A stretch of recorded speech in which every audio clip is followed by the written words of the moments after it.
Mula noon hanggang ngayon, isa ang naging layon.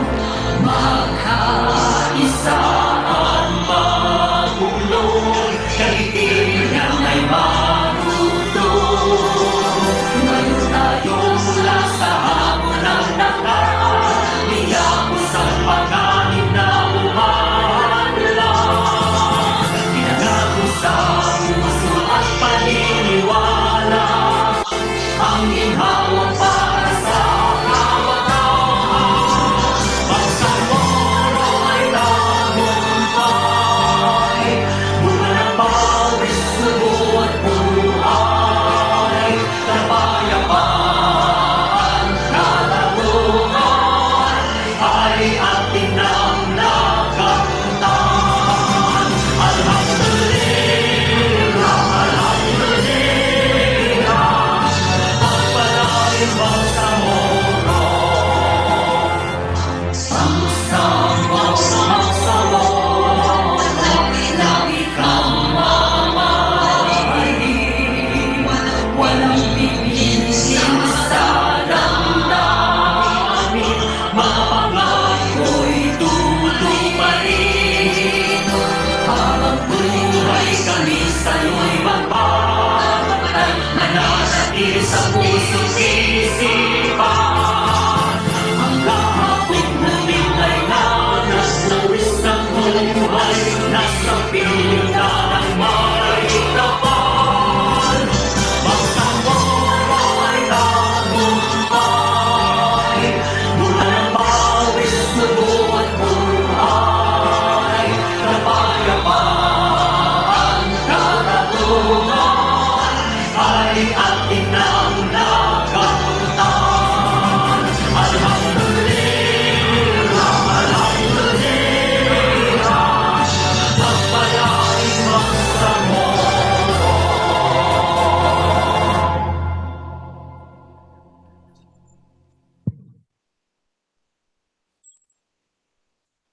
Please be seated. Secretary General, please call the roll. The Honorable Abbas Ahmad, Present. Abbas Haron, Abbas Zulkarnain, Abbas Basit Sari, Abu Mujib,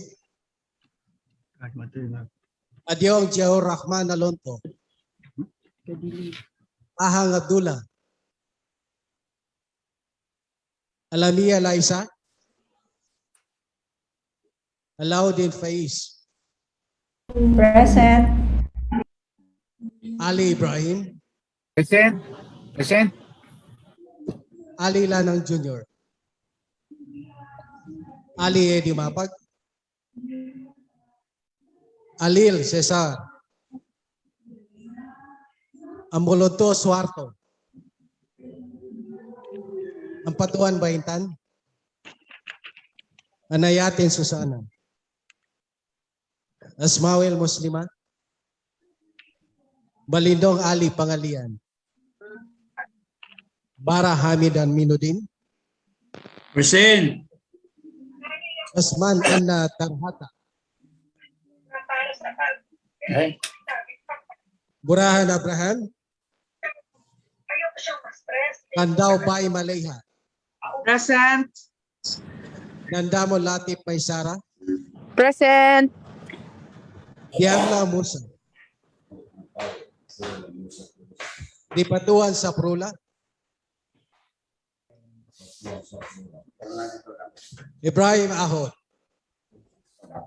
Ismail Haji Abdulaziz, Gayak Abdullah, Present. Gera Edward,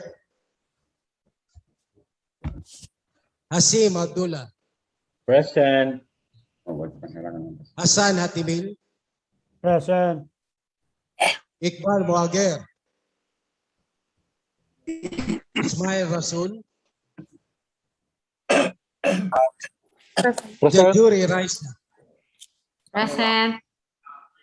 Jakilan Muslimin, Karon Bainon, Lidasan Mussolini. Present. Noong Don Mustafa. Present. Lorena Jose Ribani. Makako Abdurauf. Makapar Abdullah. Makaraya Jamel. Makasalong Marjani. Manguda Dato Kadafe. Mantawil Malik. Present. Mastura Dato Takaw. Mastura Siti Syahara. Mawali Lamil Bahar.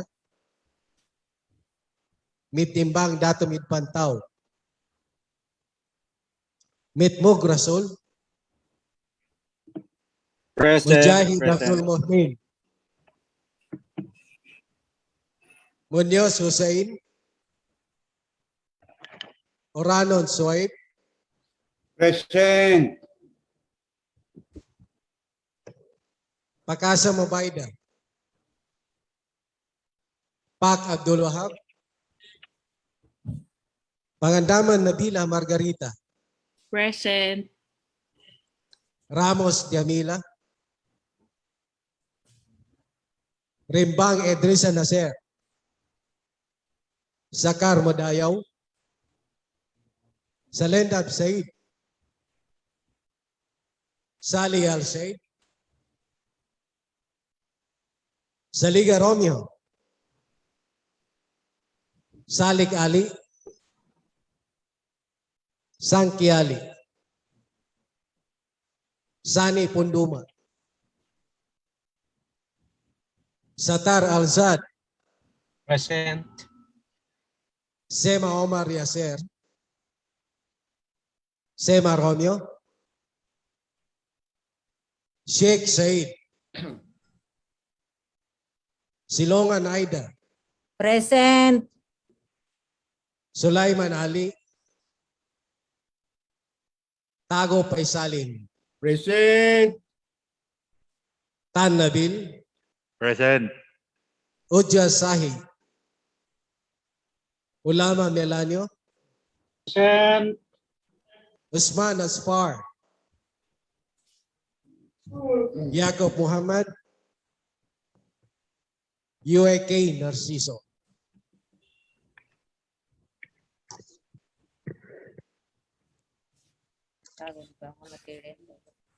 Mr. Speaker, on the basis of the roll call, out of the 78 members of the BTA Parliament, 20 physically responded to the call and 30 members of the Parliament responded via Zoom. Mr. Speaker, we have a total of 50 MPs in attendance, both physical and virtual. We therefore certify, Mr. Speaker, that there is presence of quorum. Thank you, Mr. Speaker. Thank you, Mr. Secretary General. Majority Leader. Bismillahirrahmanirrahim. Honorable Speaker Ali Pangaliang Balingkong, Honorable Presiding Officer, Deputy Speaker Attorney Nabil Tan, Honorable members of the Bangsamoro Transition Authority, visitors, guests, staff of the MPs. Assalamualaikum warahmatullahi wabarakatuh. Mr. Speaker, we are now on item number 6, reading and approval of a journal of the previous session. Therefore, Mr. Speaker, I move to dispense with the reading of journal number 46, December 16, 2020, and I further move for the approval of this Mr. Speaker. There is a motion to dispense with the reading and move for the approval of the journal of the previous session, journal number 46 of December 16, 2020 session. Is there any second? Second. Duly supported. Is there any objection? There being none, same is hereby approved. Yes, Mr. Speaker, we proceed to item number 7, resolutions. We request the Secretary General to read the first proposed resolution for today's session, Mr. Speaker. Secretary General is directed to read the proposed resolution title. Mr. Speaker, on proposed resolution number 482, is entitled Resolution Calling on the Bangsamoro Government to Consider the Establishment of Drug Treatment and Rehabilitation Centers in each of the provinces within the territorial jurisdiction of the Bangsamoro Autonomous Region in Muslim Mindanao, authored by the Honorable Member of the Parliament, Maysara Dandamon Latif, Mr. Speaker. Mr. Speaker, before I refer this, Mr. Speaker, may we request any members of the Parliament who would like or signify their Hindi ko interest? naintindihan. Yes, Paki- who signify their interest as co-authors of this proposed resolution, Mr. Speaker. There is a piece of paper there submitted by the distributed by the Secretary General to just fill up kung sino po yung gustong maging co-authors ng proposed resolution na ito, Mr. Speaker. Just a reminder, Mr. Speaker, to the members of the Okay, thank you. Parliament. Thank you. So therefore, Mr. Speaker, I move to treat this as simple resolution be transferred for the business of the day, Mr. Speaker. To move this to the business for the day. Yes, Mr. Speaker. There's a motion to move resolution, proposed resolution 482 to the business for the day. Any second? Second. Any objection? Chair hears none. Same is hereby approved. Next, Yes, Mr. Speaker, may we request the Secretary to read the proposed resolution. Secretary General directed to read the next proposed resolution. Mr. Speaker, on the second proposed resolution is proposed resolution number 483, entitled A Resolution Calling for the Special Committee on Marawi to look into the status of the 4 barangays in the most affected area, namely Sabala, Amanaw, Datu sa Dansalan, and Datu Naga, specifically on the alleged issue of land conflict. Authored by the Honorable Member of the Parliament, Maysara Dandamon Latif, Mr. Speaker.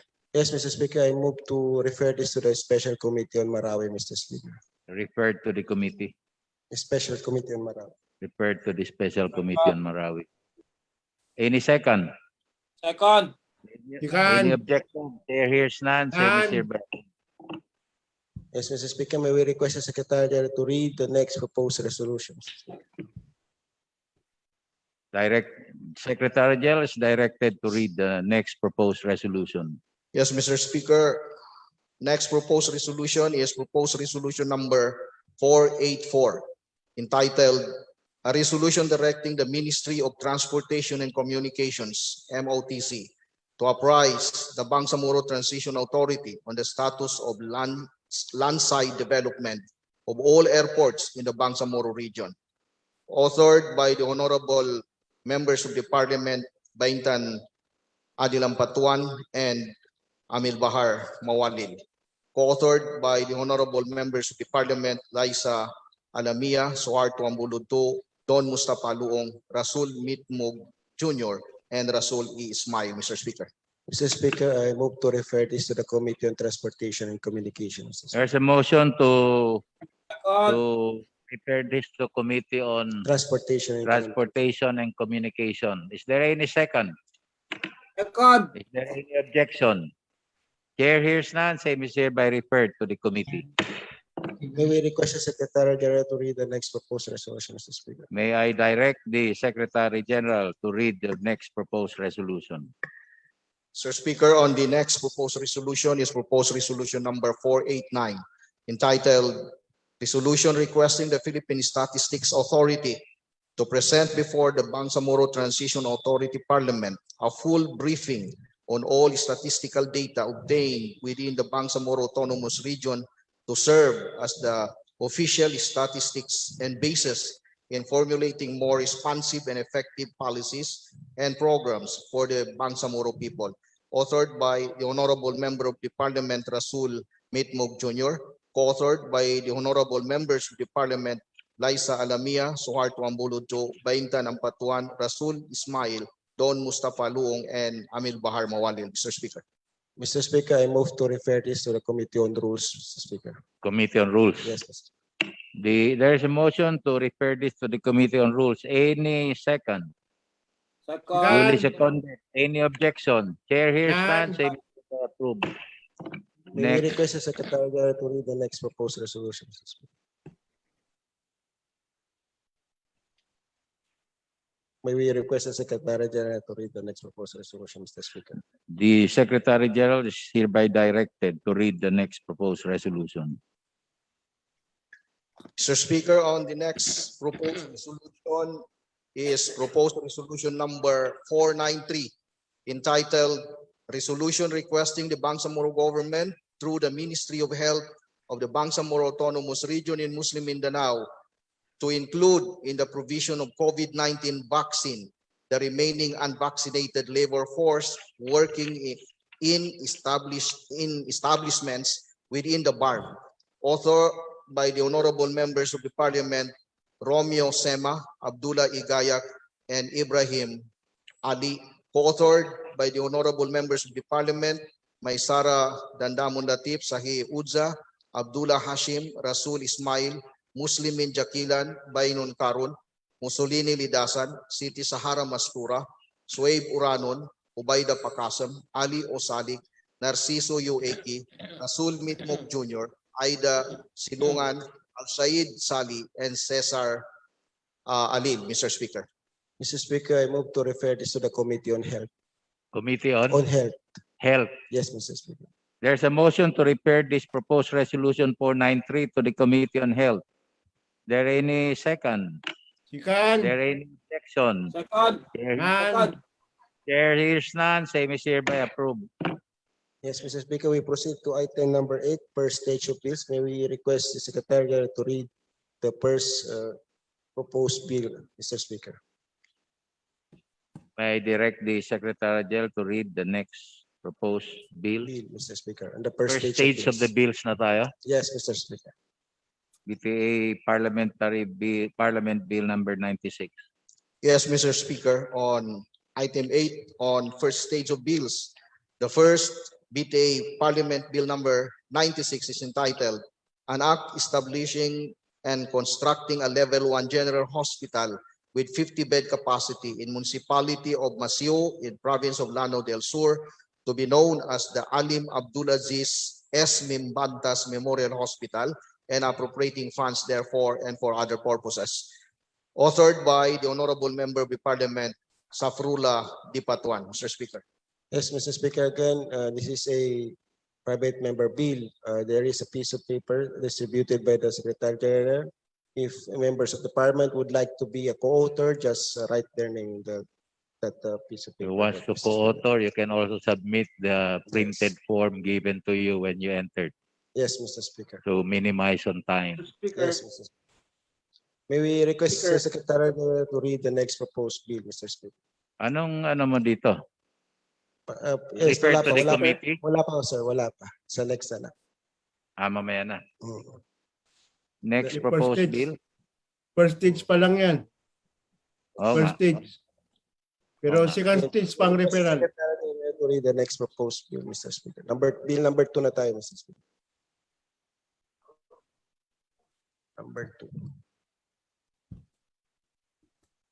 BTA Bill number 98, the Yes. Secretary General is directed to read. Mr. Speaker, BTA Parliament Bill number 98 is entitled An Act Establishing and Constructing a Level 1 General Hospital with 50-bed capacity in Barangay Poblacion in Piquet, North Cotabato to be known as the Ustadz Hashim Salamat Memorial Hospital and appropriating funds therefore and for other purposes. Authored by the Honorable Member of Parliament, Safrula Dipatuan. Co-authored by the Honorable Members of the Parliament, Eddie Ali, Jose Lorena, Marjani Makasalong, and Al-Said Sali, Mr. Speaker. Majority Leader. Yes, Mr. Speaker, this is a private member bill. Again, any members of the Parliament who would like to be co-authors, just write there in the paper distributed by the Secretary General to minimize the time, Mr. Speaker. So there will be no action on this first stage of this, Mr. Speaker. Same with number 1. Yes, Those who Mr. want to co-author may submit the printed form. You can chat that, put that in the chat box, yung mga nasa virtual. Yes, Mr. Speaker. Now we proceed to the second stage of bills, Mr. Speaker. This is the delivery of a sponsorship speech. The first bill, Mr. Speaker, is the BTA Parliament Bill number 53. There will be a Hindi ko delivery- maintindihan. Yes, there will be a delivery of Madyo, hindi- delivery of sponsorship speech by the principal author, Mr. Speaker. May we respectfully recognize MP Abdul Rauf Makakua, Mr. Speaker. BTA, we will now consider on second stage of bid bills. Number 1, BTA Parliament Bill number 53, an act creating the Bangsamoro Sustainable Development Board, defining its powers and functions, providing funds therefore and for other purposes. We welcome the principal author and sponsor of this bill, our senior minister, our respectable member of parliament, Abdul Rauf Makakua. Thank you, Mr. Speaker. Bismillahirrahmanirrahim. My courtesies to the Speaker of the Bangsamoro Parliament, Honorable Attorney Ali Pangalian M. Balindong, to the Majority Floor Leader, Attorney Lanang T. Ali Jr., to the presiding Deputy Speaker for today's session, Attorney Nabil Tan, the man who brought me closer to the Tosog people, to the Minority Pro Leader, Attorney Liza Alamia, to all members of this August Chamber, parliamentary staff, guests and visitors, Assalamu alaikum wa rahmatullahi wa barakatuh. Good afternoon at magandang hapon po sa ating lahat. Together with MP Engineer Baintan A. Ampatuan, this representation has the honor to principally sponsor BTA Parliament Bill number 53, or the Bangsamoro Sustainable Development Board of Act 2020. Mr. Speaker, this bill is urgent because this is one of the pillars of the Bangsamoro regional economy and patrimony. In Section 2, Article 3 of the Organic Law for the Bangsamoro Autonomous Region in Muslim Mindanao, it is stated that in order to protect and improve the quality of life of its inhabitants, the development in the Bangsamoro Autonomous Region shall be carefully planned, taking into consideration the ecological balance and the natural resources that are available for its use and for the use of the future generation. It is our prime duty to carefully plan, achieve ecological balance, and preserve natural resources, not only for ourselves, but for our children and their children. This is a solemn duty. Mr. Speaker, the present bill sets the following policy directives, among others. Number 1, to protect and advance the right of the people to symbolic life, balancing and healthful ecology in accord with the rhythm and harmony of nature.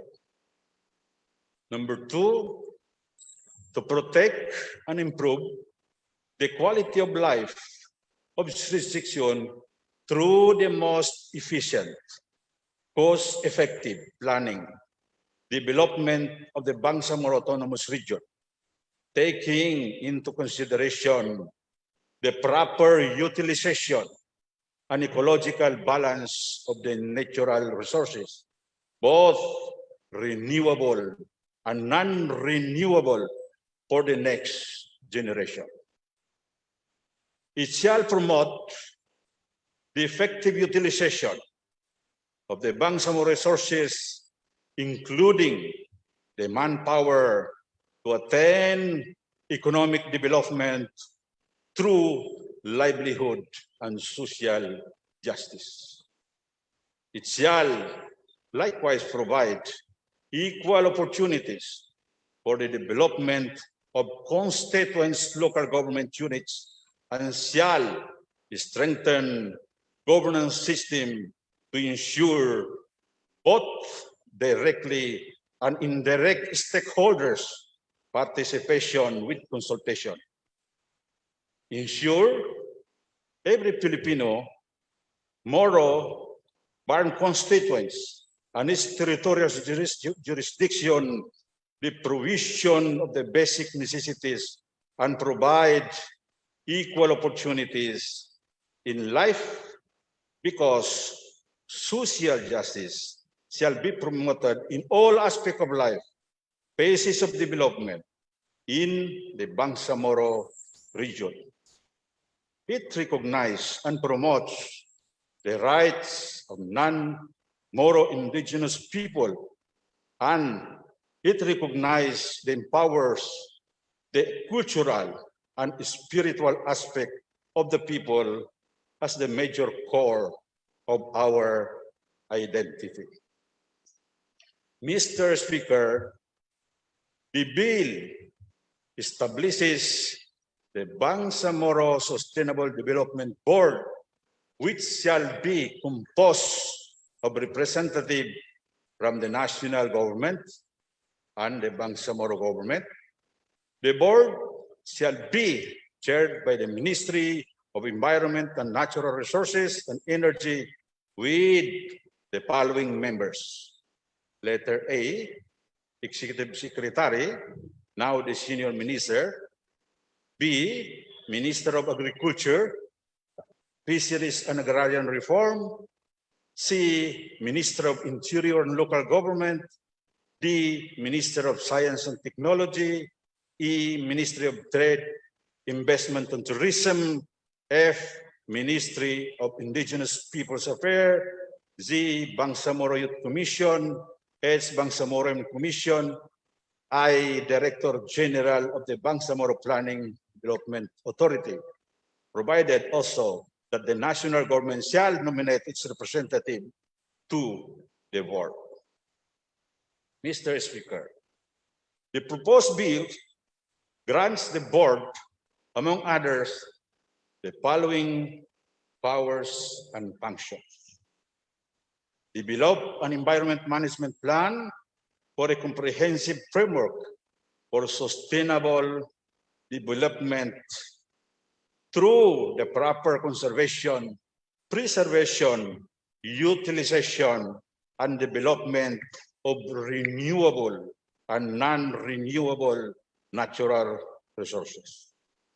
Provide measures for environmental justice and governance, as well as for the reduction of vulnerability of women and marginalized groups to eliminate change and variability. Monitor and review the implementation of the policies, plans, and programs to be adopted. To conduct consultation and investigation to prevent irregularities which may arise in the implementation of the policies, plans, and programs, such but not limited to conservation, preservation, rehabilitation, exploitation, development, and utilization of the natural resources within the Bangsamoro Autonomous Region and initiate appropriate action thereof. Promote the effective use of economic resources and endeavor to attain economic development that facilitates growth and employment, livelihood, human development, and social justice. And call upon any representative from the national government, agencies operating within the jurisdiction of the Bangsamoro Autonomous Region, or any representative of the local government units or the private sectors for such opinions or advice on relevant issues concern affecting social development policies, programs, and projects. Mr. Speaker, protection of environment and its sustainability is our solemn duty. We need to pass this bill as soon as possible, or our lack of action will result in endangering our patrimony and regional economy. Mr. Speaker, aside from sustaining and protecting our environment, there are things that must be sustained most. Mr. Speaker, I always remind and appeal to this august body and to the Bangsamoro people to sustain our unity as Bangsamoro, to sustain our unity as resident of the Bangsamoro region, and sustain our unity as member of this parliamentary parliament of the Bangsamoro. Because, Mr. Speaker, without unity, the prestige of the Bangsamoro would be diminished, and our pride as Bangsamoro will be in jeopardy. This bill 53 will become meaningless without unity, Mr. Speaker.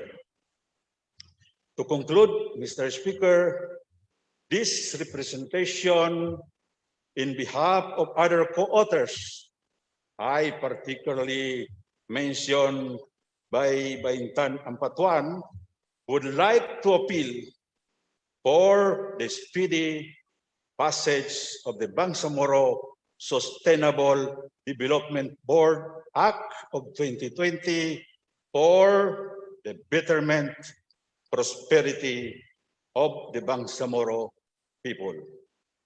Wabillahi taufiq wal hidayah. Wasukran. Good afternoon. Assalamualaikum warahmatullahi wabarakatuh. Waalaikumsalam. Majority Leader.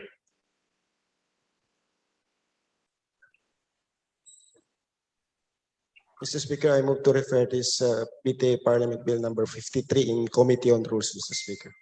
Refer this to Committee on Rules. Committee on Rules.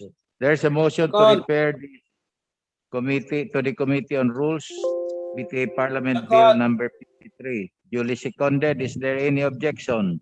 Chair hears none. Same is hereby referred to the committee. Yes, Mr. Speaker, we proceed to the other members of the Parliament who will deliver the sponsorship speech. May we respectfully recognize MP Saprola Dipatuan, Mr. Speaker, to deliver the sponsorship speech on BTA Bill number 75. MP Saprula Dipatuan is hereby recognized In the to Zoom. deliver his sponsorship speech. Nandito ba siya? Sa Zoom. Nasa Yes, Mr. Zoom. Speaker, sa Zoom, Mr. Speaker. Sige, Idol. Nag-zoom ka. Nandito ka, Cotabato. Magpalakas ka muna. Alam ko naman. You are recognized. Nakamute. Nakamute ka yata.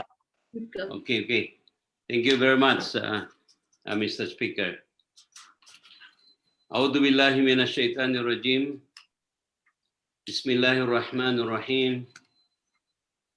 Assalamualaikum warahmatullahi ta'ala wabarakatuh. Waalaikumsalam. This is a very good opportunity again to meet my other fellow members of the Parliament, although via Zoom. But at least we are not losing our opportunity to continue our task in the service of the Bangsamoro people. So thank you, Mr. Speaker, and thank you, Majority Floor Leader, And thank you to all my colleagues for giving me this opportunity to deliver my sponsorship speech for this particular bill. The Dr. Serapio Montanier Hospital is currently a level 2 25-bed capacity hospital serving the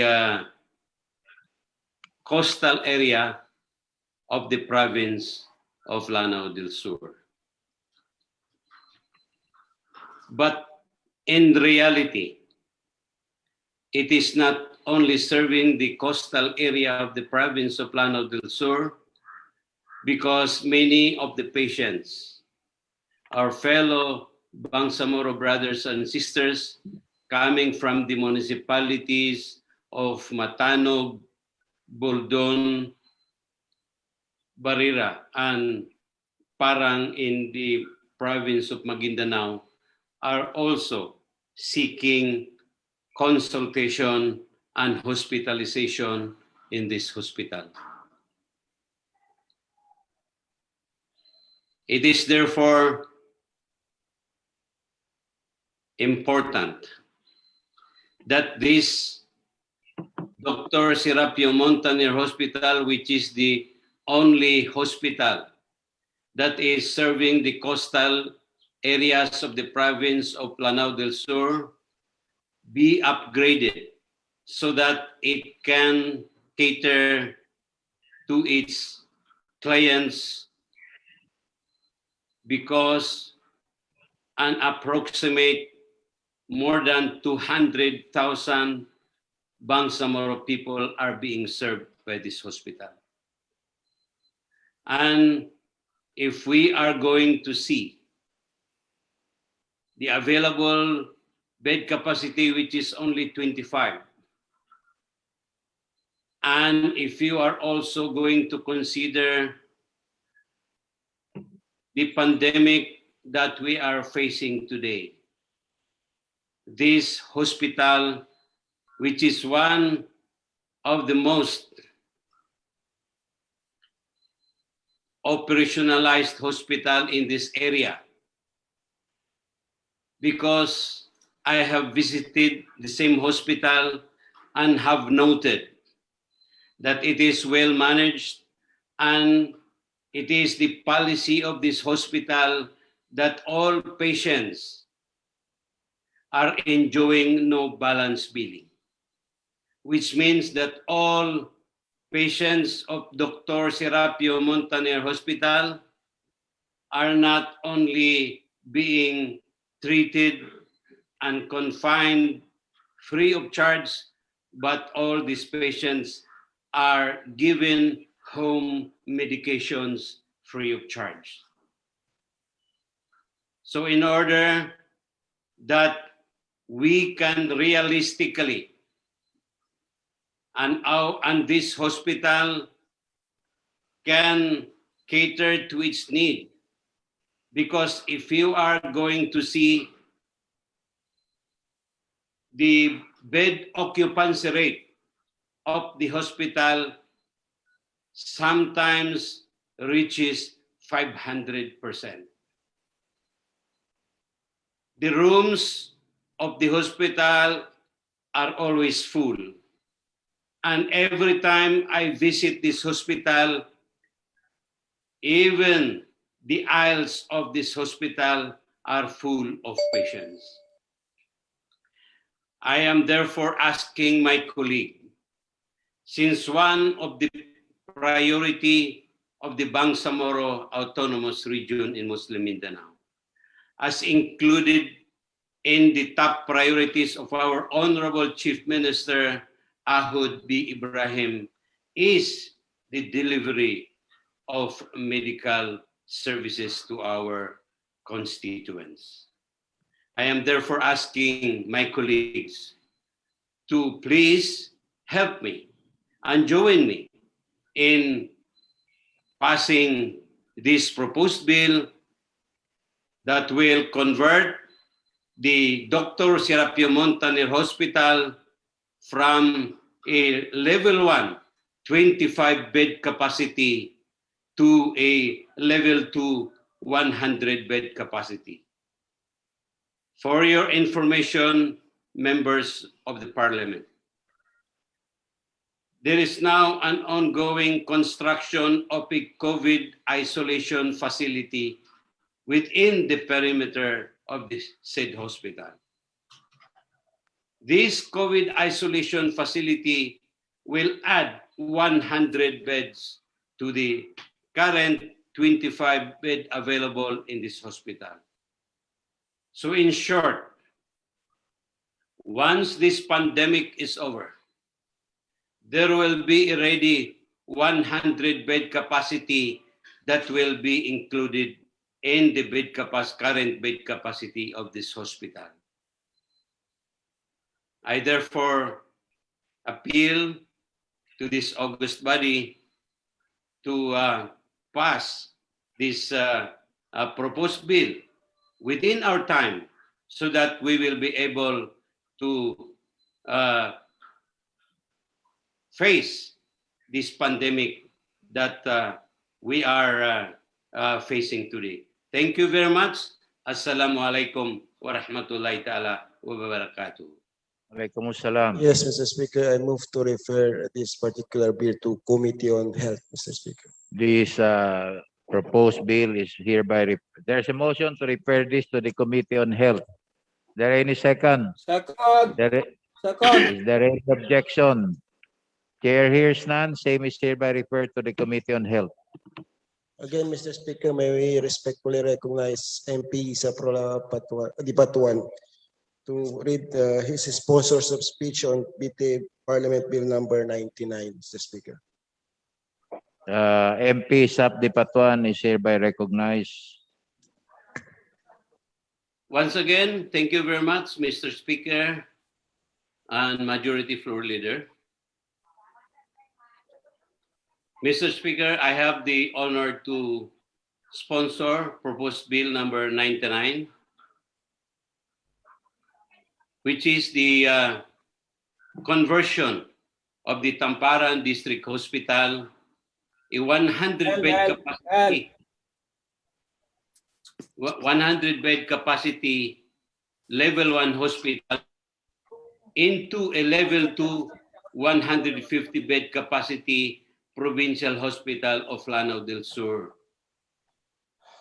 It must be reckoned that when the Lanao Provincial Hospital was upgraded into the Amay Pakpak Medical Center, a tertiary hospital at that, the Department of Health Central Office transferred the supervision and control health facility to the DOH Central Office.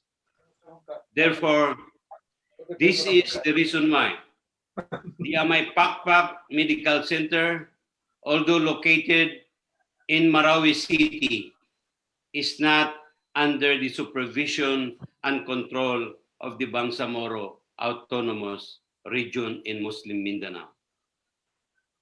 It must also be reckoned that during the last Regional Legislative Assembly under the Autonomous Region in Muslim Mindanao, there is a law that was passed, which is Muslim Mindanao Autonomy Act number 245, entitled An Act Upgrading the Tamparan District Hospital into Provincial Hospital of Lanao del Sur, appropriating funds therefore and for other purposes. The said law was authored by no less than the former RLA Speaker and now Member of Parliament and Deputy Majority Floor Leader, Honorable MP Attorney Paisalin Tagu. But the said law was never operationalized. When I filed this bill, it is my intention to be more realistic, because the Tamparan District Hospital is a district hospital which has the biggest catchment area in Lanao del Sur. The catchment area of the Tamparan District Hospital are 11 municipalities. But in actual, the Tamparan District Hospital, because of the transfer of the Amay Pakpak Medical Center to DOH Region 10, is serving 17 municipalities in Lanao del Sur. It is because of this that I am appealing to all members of this august body to join me in passing this legislation so that we can serve the constituents of the province of Lanao del Sur, which is one of the provinces under the Bangsamoro Autonomous Region in Muslim Mindanao. With this, wabillahi taufiq wal hidayah, wassalamu alaikum wa rahmatullahi ta'ala wa barakatuh. Majority Leader. Yes, Mr. Speaker, I move to refer this to the Committee on Health, Mr. Speaker. There's a motion to refer the proposed Parliament Bill number 99 to the Committee on Health. Is there any second? You can. Duly Second. seconded. Is there any objection? There hears none. Same is hereby approved. Yes, Mr. Speaker, we proceed now to the business for the day. May we request the Secretariat now to flash. We are now on the consideration of proposed resolution number 482, Mr. Speaker. The principal author is the MP Maysara Latif, Mr. Speaker. I guess the MP Maysara Latif is Around. not around. Yes, Is Mr. Speaker. lobbying in Congress for Yes, the Mr. Speaker. extension So of therefore, our... Mr. Speaker, I move to defer the consideration of proposed resolution number 482, Mr. Speaker. Repair this. Deferred, Mr. Speaker, to the next session, Mr. Speaker. Kasi wala siya dito ngayon. Yung nasa rule, pag wala yung principal author, hindi rin tayo makaka... Yes, the Deputy Speaker. What is the pleasure of the Deputy Speaker? Mr. Speaker, although the principal author has not provided an official letter to the Secretary General, I believe in our chat box, in our group chat, she explicitly identified the co-authors of this measure. And earlier, before we started the session, I already submitted the written form, which I indicated my intent to be a co-author of this measure, along with my dear colleague and friend, MP Bayintan. If the presiding officer and the majority leader would want us, allow us to at least explain to the Parliament on behalf of the principal author, then we would be honored to do so. Since the majority leader has already earlier adopted this as a simple resolution, which I believe he also believes in the content, in the intent of this resolution, then perhaps we can dispense this already in this session by adopting it and allowing us to defend and to convince others to support this resolution, Mr. Speaker. Majority Leader, what is the pleasure of the Majority Leader?